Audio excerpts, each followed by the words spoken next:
So did you say what the first thing to do was? Don't set yourself on fire. Disconnect the battery. Where's the fire stick? Right here. Okay. Okay. Make me lay down and you spray me with this, okay? Drop and roll. Somebody we're gonna make the fire marshal like we used to do in the Army. Yes. What's the expiration date? You're fired. All right, sir.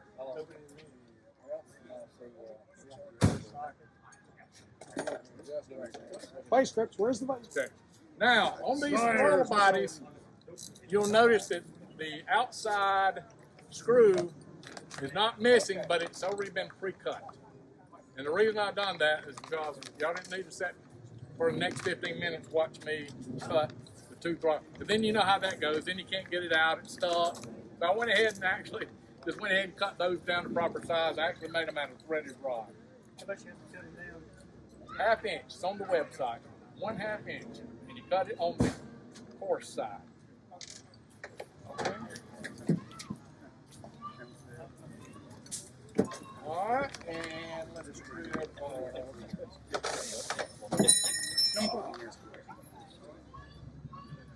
That's me dropping stuff.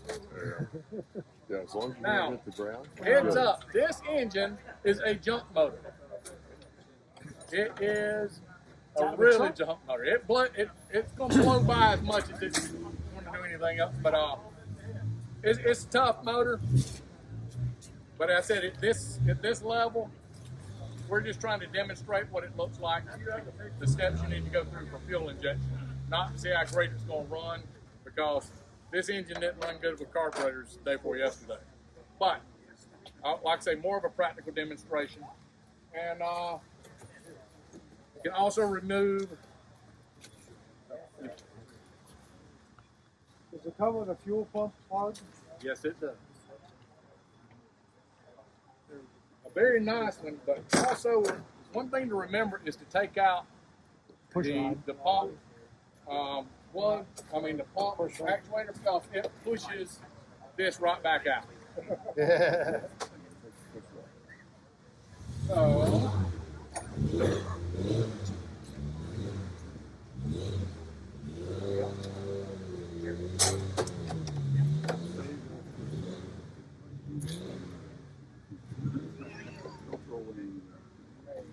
Backwards. That's my guys have to be orders. That's my problem. Yeah, no, this is the TPS, the throttle positioning sensor. Of course, goes right here and right now. You know, I have a rough time. Yes, it's always on the driver's side. I'll speak as loud as I need to, or if again, I'm usually louder than a Corvair. Not everybody's appreciative of that. But if you'll notice, these bolts are up a bit. Before you tighten that one all the way down, you have to lift up a little bit on the throttle body so you can get the bolt started. Oh, yeah. And it goes right up to the bottom. Now, That's when you see it disappear.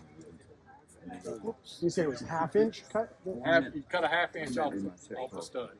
Show that you just Corvair hole plug.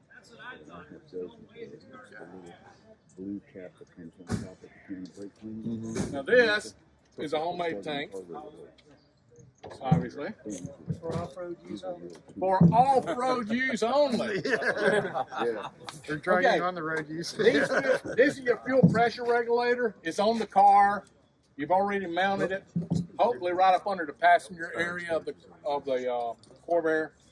And we include all the fittings, and you can't get it wrong that way. Snaps on. Special tool to get it off.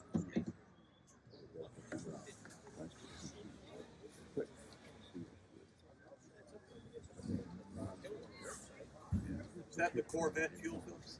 Yes, 58 PSI. Now the reason we use the Corvette fuel filter is it's the right price, the right everything for a Corvette. It's cheap, Everybody thinks they're not cheap because in the Corvair. Come on, we done it because it's cheap too, and it's also a filter built into it. Because everybody's not going to change their tank, even after we say, "Hey, check the condition of your tank. And be honest."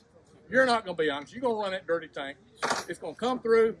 Thank God this filter is going to pick it up before it sends it to your injector and shuts you down on the side of the road.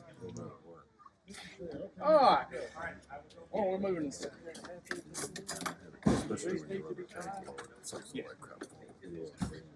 Now, this was the fuel filter. Fuel pressure gauge I was talking about. We now include these in the kit because this was the only part you couldn't tell is fuel pressure. So, nothing fancy, does the trick.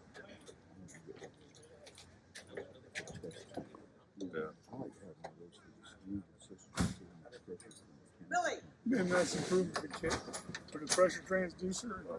Tell the computer. Could do that, but then I'd have to go, or I could just put a kit on. Put a gauge. So we went. We took. Yeah, we didn't do the high tech on the gauge. Now this is going to be your return.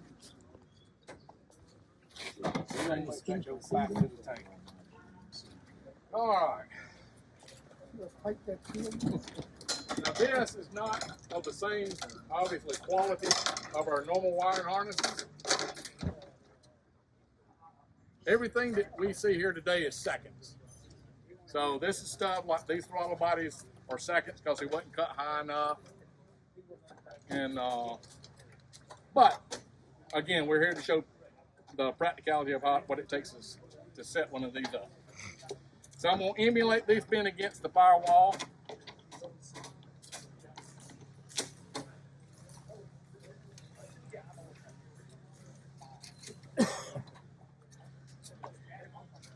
Would there be anybody interested in running back and getting my computer off the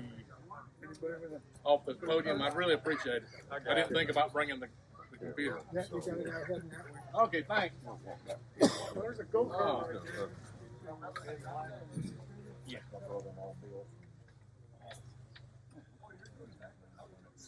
going to put the distributor in, which is going to be a lot of fun.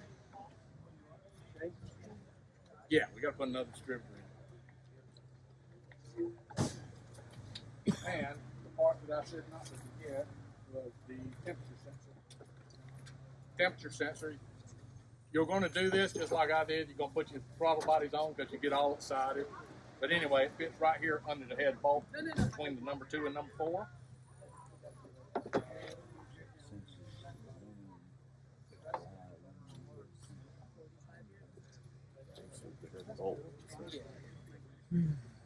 Well, dual purpose, you know.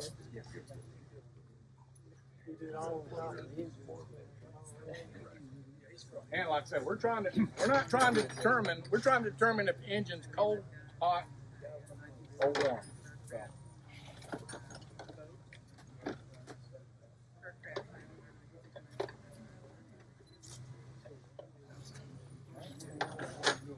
So what? Oh, it's interchangeable. Oh, okay. Somewhere? Yeah. But we're going to go through the procedure on this, and this is where it makes it a lot more complicated. Putting these new distributors in is a little bit more complicated than crank sensors. The crank sensor is always right with a when you use a tooth, a 36-in-1. You can't go wrong with the distributor. You can't be 180 degrees out. So no, we're going to put the same one in.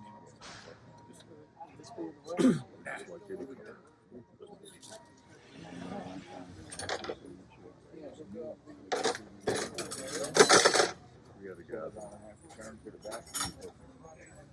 we had a guy at Ford dealership. They called him 180 Ortiz. He could build a motor like crazy. He put the distributor on. Got just about everything. Including the way he built it.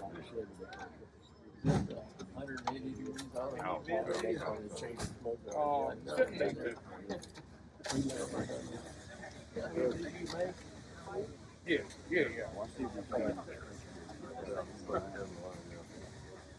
good. Yeah.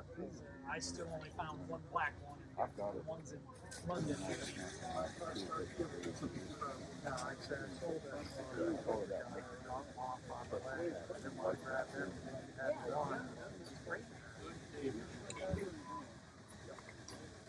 Notice I ain't saying nothing. I'm keeping my mouth shut because you know God will get you for that. Doing real good. This guy killed his battery.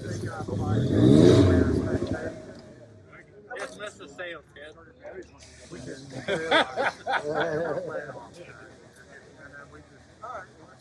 Not yet. Sir, can I interest you in a EFI?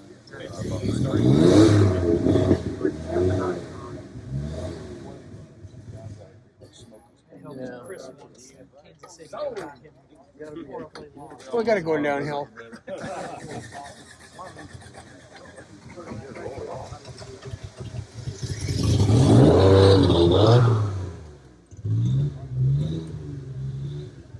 okay, on the,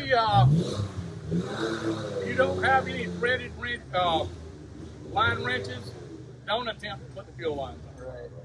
It's just one of those things. Stop, drop, and rolls. Go get you some line wrenches at the store. They're cheap, and they will save you a lot of trouble. Cause also, you don't want to tighten the lines any tighter than they need to be not to leak. Reason being, if you ever need to undo them, you'll be able to put them back. If you tighten them down to where you've got to have a grill on each side, you're probably going to have to replace the line the next time you ever take it loose.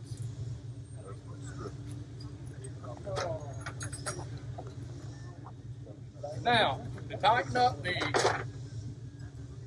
I like a crescent wrench, or if you're French, croissant, and that way you just don't take it out of its normal. Okay?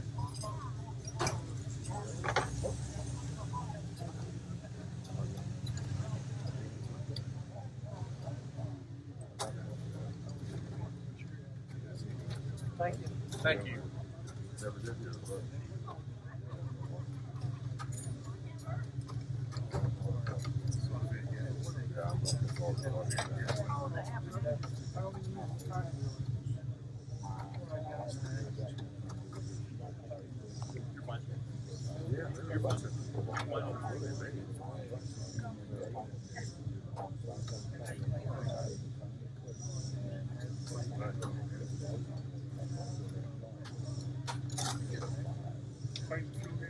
The lady that's all around her, she's screaming at her every day, all day long.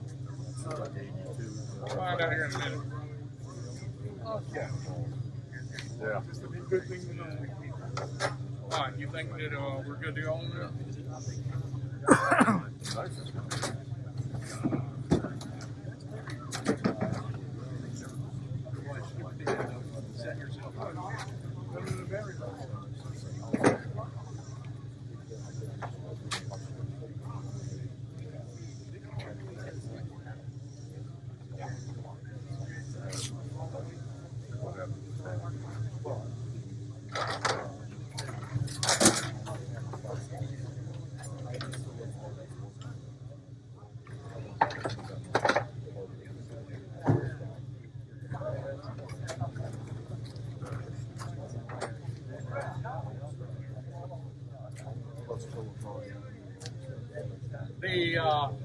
This generation comes with the tabs, and what that does is make sure that the linkage doesn't have a different geometry.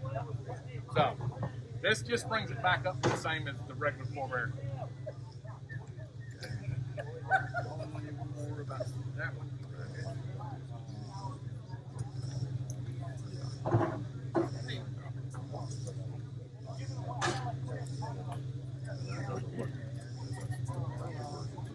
Yeah, we're backwards. Thank you. Okay, that was a test. This only got passed. He was showing out.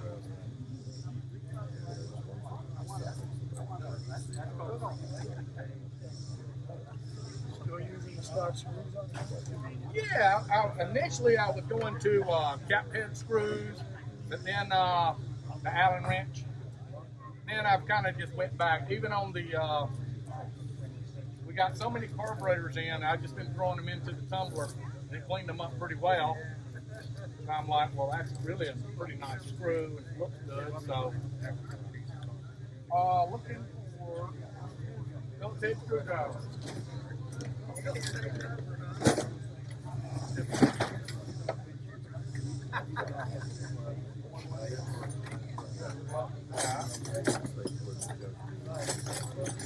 That's twice they done it first.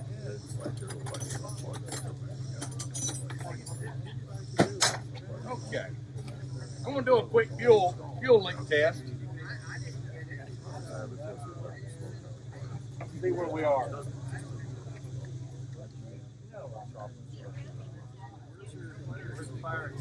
Right there. You mean to quit recording? I was gonna spend my time in Augusta. Like I said, you're real nice to you down there, but they know you're idiot for getting burned up. I've been a very big I won't say it won't happen again, but it won't be because I wasn't thinking about it.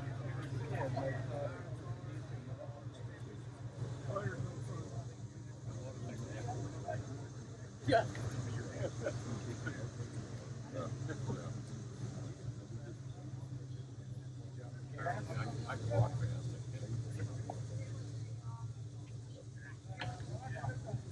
They're 60 pounds. Holy. First team. There you go. on this side. All right. Let's see, that's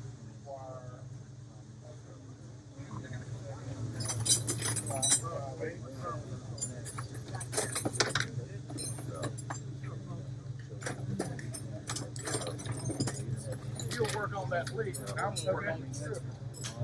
All right, on the distributor, we're going to replace it with our EFI distributor.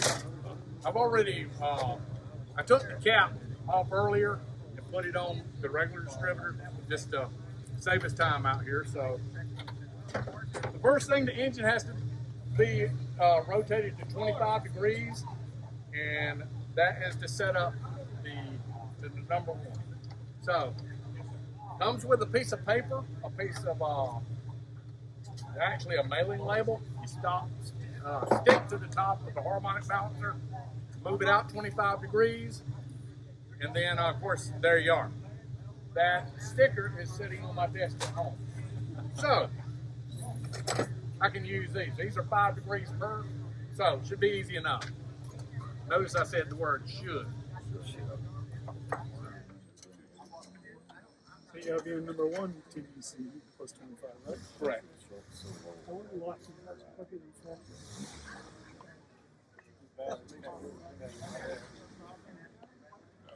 To the positive. That's close enough. Okay. Okay. Yeah, you're good. It's full 60. It goes down to 58 when I didn't see it move. all right, we don't have any leaks, right? Okay, great. Okay.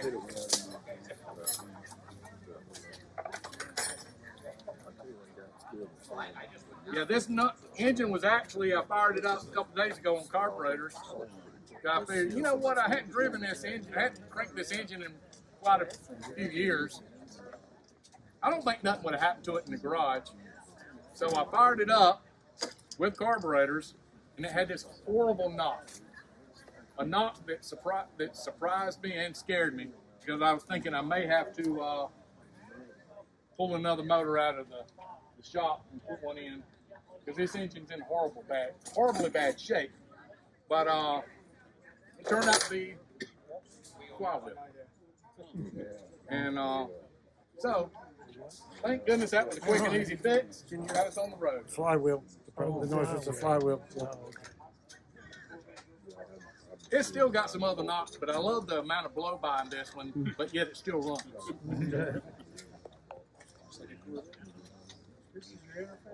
Yeah, now this is what the wide band looks like.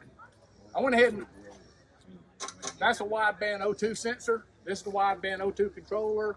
It's a Spartan 2, made by 14.7 to 1. It's cheap, inexpensive, and we go ahead and modify them. So all you got to do is just plug it in and grab it. Plugs right into the wiring harness.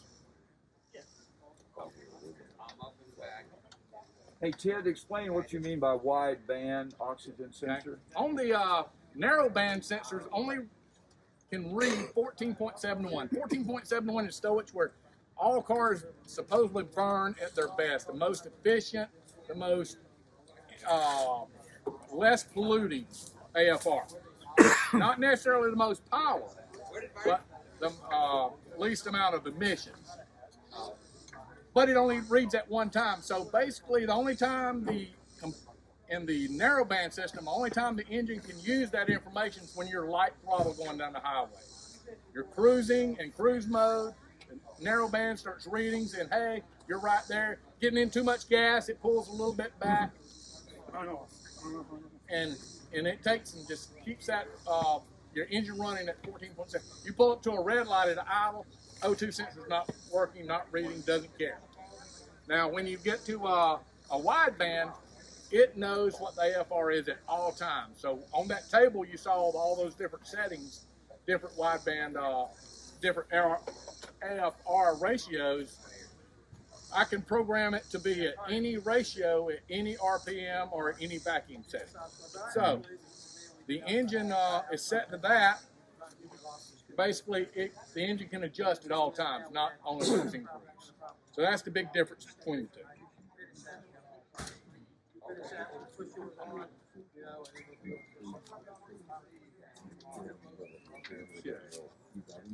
I'm gonna start. Oh, got it. I can do 2 brands. You sell a bung to put on the exhaust. The bung for the exhaust comes with the kit. Can I use this key for this Yeah. spot leakage? Yeah. Yeah.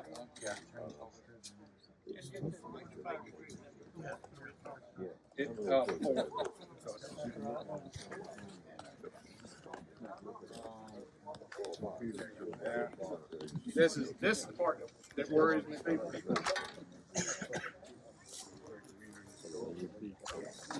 Where do you want this grid? That one.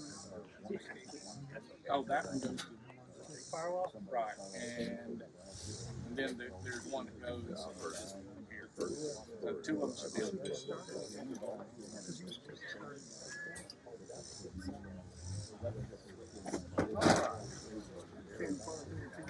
Yeah.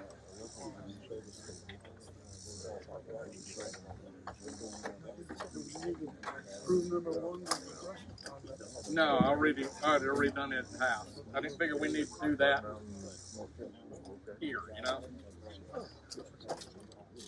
But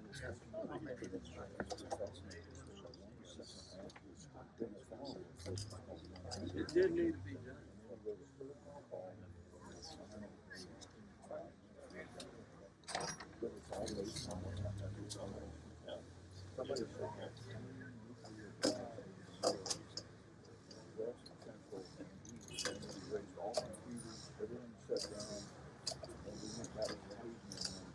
Use this for a brand new point? Used one back here. Okay, that's fine. Yeah, that'd be fine.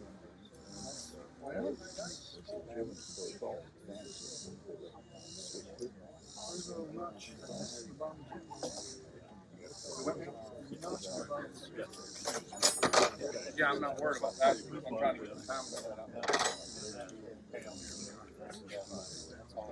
Yeah, I've still got my distributor. I gotta find that. That electromagnetic pulse. It's not going.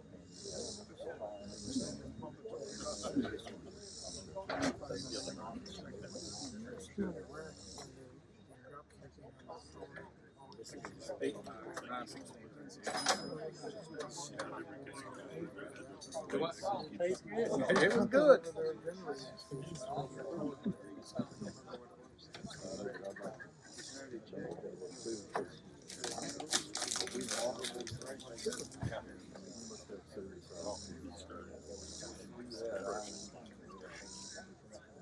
Yes. position. Where it is. Okay. I wonder how we find number one. If it was running on number one before, I would bet this is number one.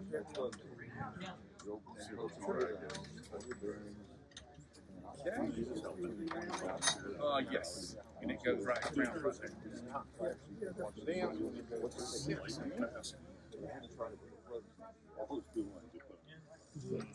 Way off.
Well, I use the real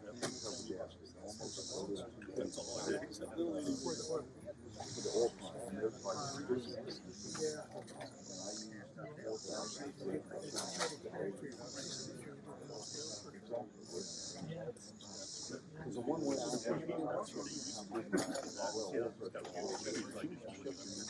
He's just using He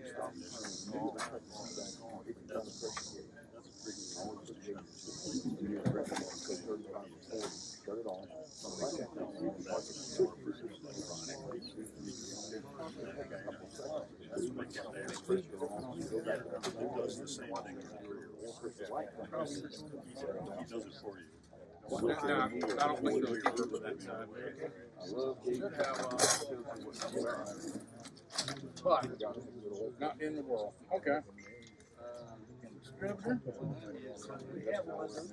Wrong orientation. Okay. Should have a piece of wire in there somewhere.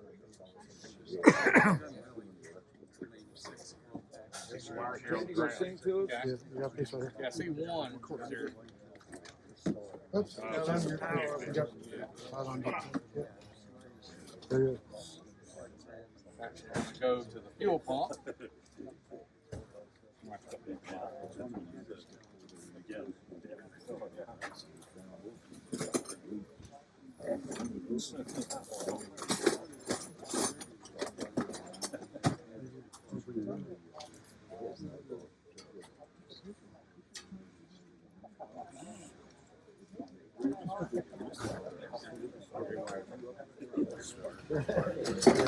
My dentist says don't do that. I bet your dentist loves the way you do wires. That's $6,000 wire stripper.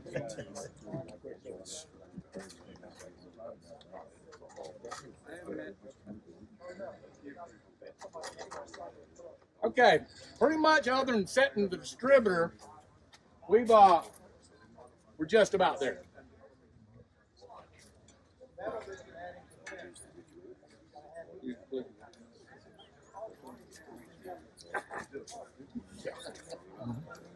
And I come to your house and strip the wire with my teeth for you. You have to have keys to do that? Yeah.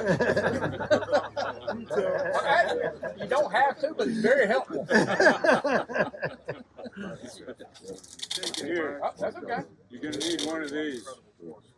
You need one of these. Yeah. Sorry. No Give you problem. no warning. There's a screwdriver in one of the carburetors. They're injecting kick screwdrivers. Yeah. Yeah. Appreciate it. I'm actually was gonna No, it's kind of perfect. sorry, when you get this. At least the cost is going down. Yeah, really.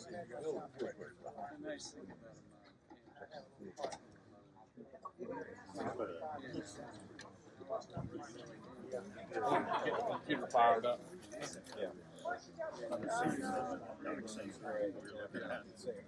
Same location. It's You exactly wanna hold that on the hot wire right there? And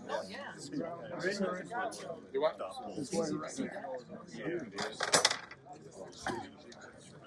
Well, Takes a long one. yeah, that's all right. Go ahead and attach. Yeah.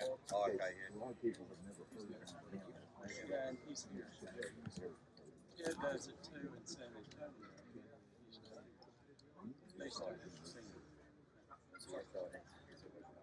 Okay.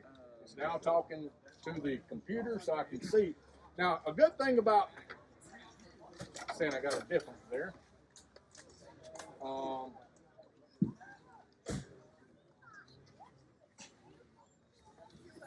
This thing's got a great diagnostic panel in it.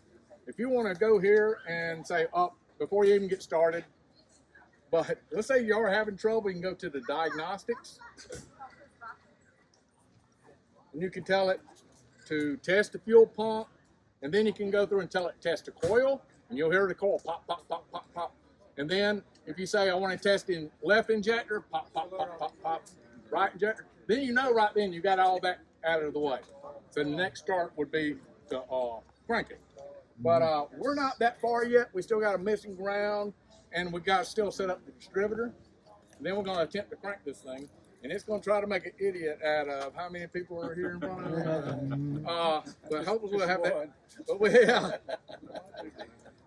but we'll have this going. You can go ahead and unhook that. And I ground this. leave a half inch or 7/16. I got it. Okay. All right, I'm going to kind of look around and see what we're missing. Like I say, this distributor is where you will make it crank or not really quick.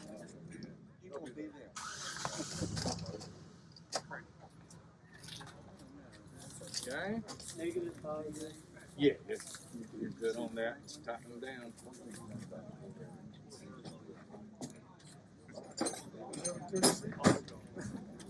I'm right there. That's an 1137. Okay, what size?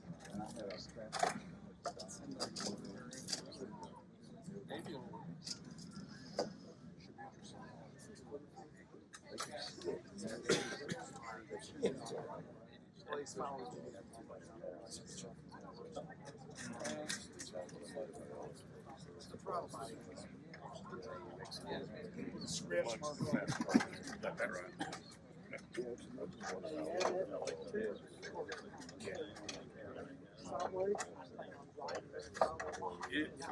Actually, my first one.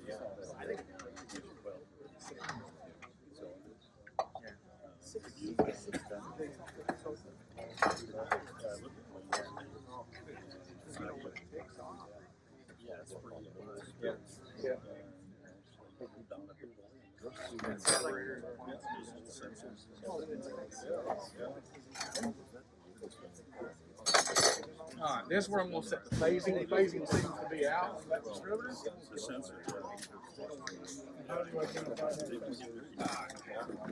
Set it to 60 degrees, and that's where you set your phasing. Now, what phasing is when the actual reluctor, when the metal comes by it. So we move that over, kind of wondering why it's changed.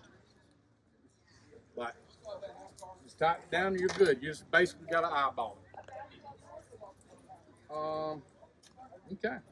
So our next step might be see if we get any spark.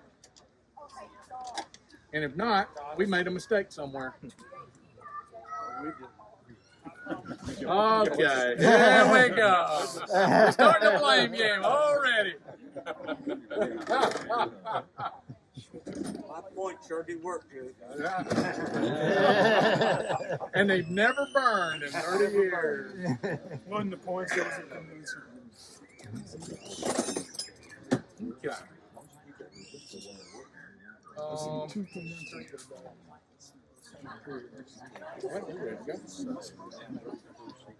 You need to hold that wire on here. I think we probably do. You gonna put some STP in that too, or what? When I was a kid, there was the side of the tears. I looked at the engine. Look at that. These guys know what they're doing. The other one that drove me nuts is when the rotor was shooting. All right, there's fuel pump on. It just saw the fuel pressure go up to 60. Turn the fuel pressure off. Gonna test the coil. Heard that coil.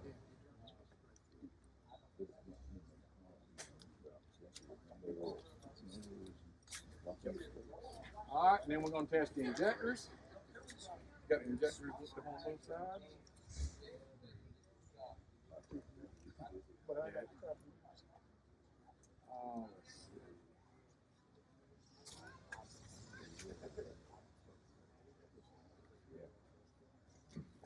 Do you have some kind of engineering degree? I'll get a hold of it. Just redneck engineering. Trailer park engineering. Having a little problem with our non-factory, highly expensive strip wire. Somebody got some scotch tape to cover that? Okay. Most important thing, everything else, you can get your fingers caught in the fan like somebody related to me, or you can have a fire. And those are, like I say, careful. Be safe with this stuff. It's not worth your car, your life, your family. Gas will get you in trouble quick. And that rule also applies to regular Corvairs. So, I'm turning the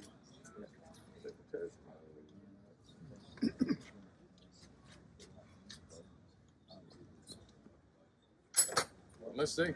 All right.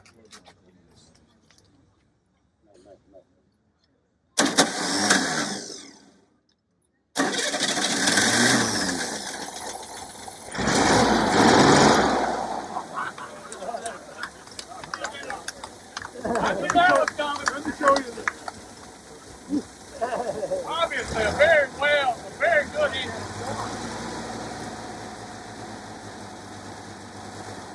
Okay. Wait. Engine's running so rich, I can't tell. There was a big red symbol up here that told me that I'd have any vacuum on it, and it was true. Yeah. Forgot an important part, but that's what's so good about it. We forgot to hook up a map sensor.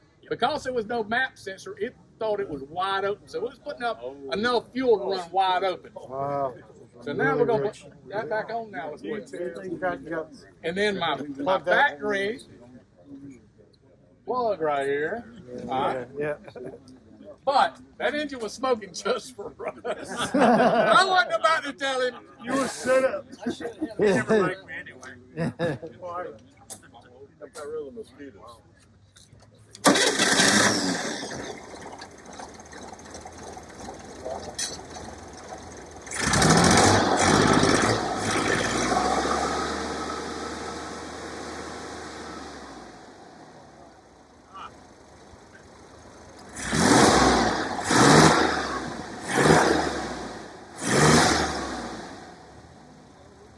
A bolt's missing. All right, either way, there you go, guys. All right. I want y'all to know that was a big risk. I appreciate it. I just wanted to try to take 30 or 45 minutes of your time to show you how simplistic it actually is. We overcomplicate things. The biggest problem, what takes more time than anything else, is usually your fuel lines, getting those routed to the engine. But I've tried to make everything simple for you. I provide the fuel lines. I provide everything here. Even provide the O2 sensor bung all the way up to the front of the car. I provide all the parts. Went to the fuel pressure regulator. From the fuel pressure regulator, you got to go to your tank and to your return neck on your car. So other than that, it comes with a kit. So when you buy a kit from us, you're not spending another $1,000, another $1,500 to get all the stuff to make it run. So pretty much it. So that's all the fuel return you need is right there. Correct. What this fuel return does right here, and again, they come with the clips. We provide in the kit, you drill a hole in the neck of your filler neck. Like a turbo. Correct. Except instead, the reason we don't use the turbo, one, I tried to put one on one time and I never do that again. Two, you just drill a hole into your neck, put our clamp around it, put the worm clamp on it, hook the hose to it, and you're done. So you can be done with it in 15 minutes. Now I'm going to tell you officially, you must take the filler neck out of your Corvair to keep from killing yourself. But I'm not that bright, so I didn't. So it can be a 15-minute job, a 5-minute job, or it can be a 20-minute job. But again, safety, safety, safety. Don't hurt yourself and don't hurt your car. Are the fuel filters in the pump? The fuel filter is inside. The reason we selected this is a fuel pressure regulator and a filter. Okay. And you can buy them at Advanced Auto Parts for like $39. So when it's never had anybody need to replace one, but if you did, obviously it's not going to put you in a poorhouse. But this is dependent on the condition of your tank.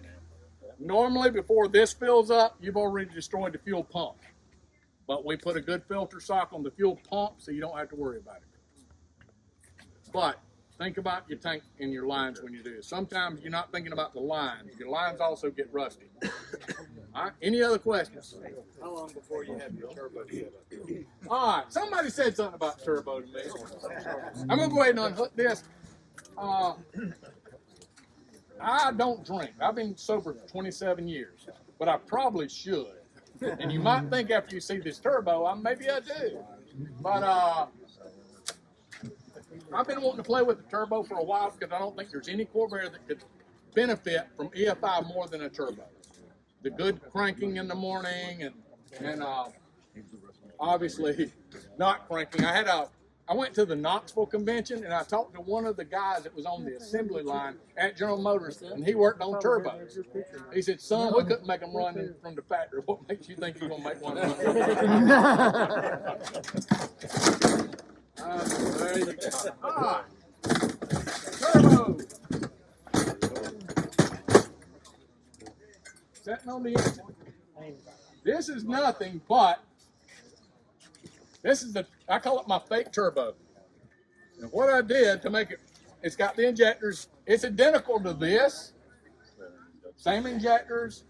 So obviously it's going to run similar to this. The butterfly is where I put the TPS, the throttling position sensor. Tells you what's the angle of the throttle is. I bored this out but didn't need to be. This is only for air handling. All it does is keep this turbocharger air cleaner from hitting the ground. So this is a dry system. All the fuel enters in above the heads through these injectors. So this could be easily adapted to a turbo. Well, it obviously is. But it runs just like it is right now because there is no turbo, so it's just acting like a center mount throttle body. Okay, so there's working turbo look to it. Then you would readjust those fuel tables because now you've got pressure coming in. So my point being, all the hard work's done. I just need a crazy guy that lives near Anderson, South Carolina, 29621. And if you want a turbo done and you're not in a hurry and you're not hard to deal with, you're not a dick, I'll be glad to work something out. Well, look around. The only thing I left out was cheap for Corvair guys, right? You know, can I hit a quick point now that I got a soapbox? And I probably won't have one after this. But quick story, when I joined the Corvair community, you know, I was all excited. I was about to peel myself. I was in the Army. Wanted to learn everything I could. Went to a Corvair meeting. Had that 64 car that I took in on trade. And I went to a local Corvair meeting. And they done everything to me. They had called my car everything except a piece of crap. And then pretty well let me know how stupid I was about Corvairs. And the old guys beat me up pretty bad. Did you know I left Corvair Club after 3 meetings and said I'd never go back. And I was in the Army, so I could use different language in. And for 12 years, I stayed out of the Corvairs. And I blamed them guys. I blame myself for not having thick enough skin. But at the same time, and I watched it on Corvair Center even today. I logged into Corvair Center and we've beaten up the new guys. If we want new people into our organization, we're going to have to be a little bit more tolerant. Yeah, they're going to say something stupid about Nader or something else. Who cares? They're going to keep our hobby alive. Let's welcome them in with open arms. You know, I had a guy, I had an extra car, and I said, what better way to get a young man involved? So I gave him a car. And I'm hoping that he'll be here next year. Ted Brown for president. So my point being, just be when you think, you know, again, we've heard them all. We've heard every Corvair story in the world. We go to the shopping malls, and there's somebody trying to tell you about your push-button Corvair. And you just, you know, but I just get the point, you know, that's great. I'm glad to see it. But And the 4-cylinder Corvair. the 4-cylinder The Corvair, engine fell in the I want ground. this guy, They were all recalled and crushed. I want this guy to join my club and be a part of my activity. So that turbo's nothing in it? No, it's just it's back. You know, It's a manifold. air comes in here and comes in here. Okay. Because nothing's going on with the turbo. Turbo's not running. Yeah, okay. No pushing of the air. Well, good question. Can I come up with a throttle body different than this? Then I got to ask myself, why would I? Because I'm not going to. This is nothing but an air handler. The only working part is this right here.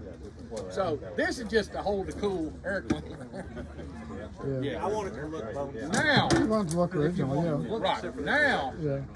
another part, another point he's bringing in is you can get away with this with the turbo that you can't get away with the center mount, and that's the frosting. If you had a throttle body that injected the fuel here, then you could have this nice clean look. I'm wrong. Not a throttle body here. Just just a valve. Yeah, you could actually take this off and it would work. Right. Yeah. So yeah, you could put anything here. I got what you're saying. I'm sorry. Right. Not a You could throttle put body inject, not Right. the injector. the only part that matters is from here back. Throttle body from the butterfly back. Anything forward, you can put anything you want there. Would one injector provide enough fuel to Again, injectors are funny little critters. This is the way injectors work. You can have one big injector, but then you're going to have a problem on the idle because it can't open fast enough. So then you use 2. So that's why you need 2. Is The only reason we need 2 on a Corvair is so we get even fueling. okay. Now that goes back to reversion. Everybody's heard the story of why is the Corvair offset? So they don't go straight down in second. The fuel is tumbling inside the log. That's how it can provide steady fuel to all 3 cylinders per side.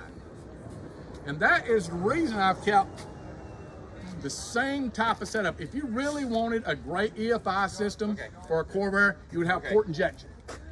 But now we're welding up heads, doing all the craziness.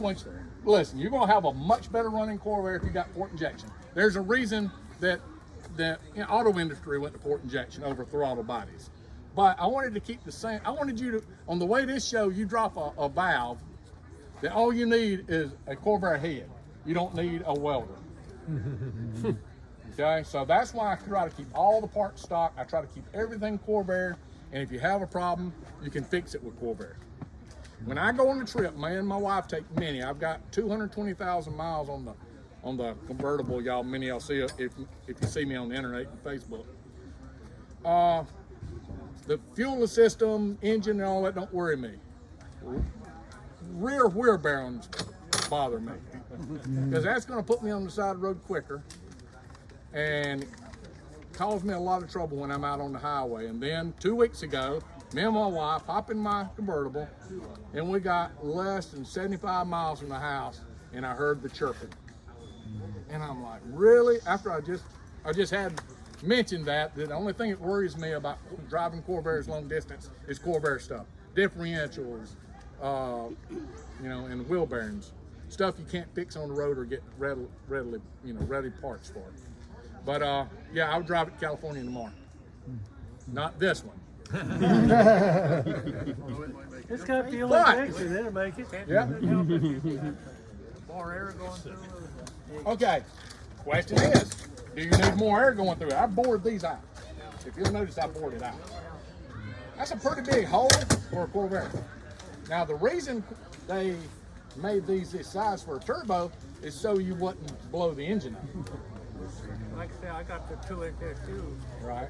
That sucks a lot of air. Yeah, but there's no restriction on how much boost you can make. And then you're riding down the road one day and you look behind you and there's your engine, but that's Russ. He's got money. Woo! This guy got money. But yeah, the General Motors made this carburetor to restrict the amount of air the turbo could get, so it's almost like a wastegate. It's a restrictor because it doesn't have pop-off valves or anything else. If you put a set of pop-off valves and wastegates, this computer will control a turbo wastegate, and it also it uses a different map sensor which reads pressure, but it's already programmed in. All you got to do is change a couple parts. So the computer's going to see whatever pressure you decide to retard the timing, whatever amount Right. you want. Once you start into, like I say, this is called what they call a single bar, but if you put a 3-bar in it, that means it'll read pressures up to 16 psi basically. So when it makes the transition from vacuum of 50 kPa, which is like cruising, you stomp down on it first. It can only read 0, which is 100 kPa. But when you hit pressure, then you just tell it, hey, when it gets to 3 pounds of pressure, retard the timing 6 degrees. Gets to 6 pounds of pressure, knock it down 8 degrees, or whatever that magic number is that makes your Corvair not pink. Again, if I was going to build a system that needs it more than anything else, it'd be a turbo. I'm not crazy about the fuel lines, but I just don't see many ways around it. When I started looking at a throttle body, putting injectors here, and it just got a little crazy. This is simple. And I already built the wire harness for it. Hey, Mr. Brown, Yes, sir. does that system, is it like a direct bolt on? Can you run like the stock FC air cleaners? Yes. Like that? Okay. Good question. Because I'm building a 110 for my van, and I'm Okay. really considering this. I told you the reason these throttle bodies are here is because they're seconds. They're a lot shorter. This was one of my first FC setups. Okay. The other ones are all the same size, just like the carburetors, just like the 110s FCs, but they got holes drilled in them. You put a cap head screws in there, and then your clamps will fit on there. Okay, gotcha. I run those on my FC, Okay. and they fit. So because we got them the same height as the regular Corvair carburetor. Gotcha, okay. Now, if you're gonna just modify, you say like a slight cam, some mild port work, exhaust, whatever, will the ECU compensate for that for the air fuel Yes, mixture? but you don't want this is one of the things, you don't want your ECU to work. If you tuned it pretty close, your ECU is not making any changes. It's making changes for things over time, like cars getting worn out, blow by, those type of things. So yeah, the wideband is designed to always keep it at that AFR. And if it doesn't reach that AFR, if it's lean, It just adds more fuel. It'll compensate regardless of what you have done. It doesn't know, doesn't care. Right. And you leave a vacuum hose, you have one of these vacuum hoses pop off right here. Going full rich. But with the wideband, it's going to say, oh, got a rich situation going on, so I'm going to take fuel away. So it's always going to keep it at 14.7 to 1 or whatever you commanded. Trying to stay at that number. It's going to try to stay at the number you commanded. That's its job. If you commanded 13.7 AFR, like you're under moderate load, that's its job. It's saying, hey, 13.7, I'm at 13.5, I'm going to let a little gas, I'm going to take a little gas away. Does it come with the cable and the software? The what? Does it come with the cable? Yes. The software and the software? Yes, sir. The software is free. So yes, if you buy auto-tune, you have to register it with Tuner Studios, and they charge you $59, I think it is. Used to be $49, but If my son tunes other cars and has a subscription, he already knows his stuff. I mean, you'll have to buy a subscription No, because he's already got it. because he's already got it. Yeah, and he already knows. He'd be looking at me like, he would be calling me up as an amateur, Oh, yeah. All right, any other questions? Okay, well, I guess this concludes my presentation. People, I really appreciate you coming out, paying attention, hearing a redneck, do the best you can. Hey, Mr. Brown, I had a couple more questions.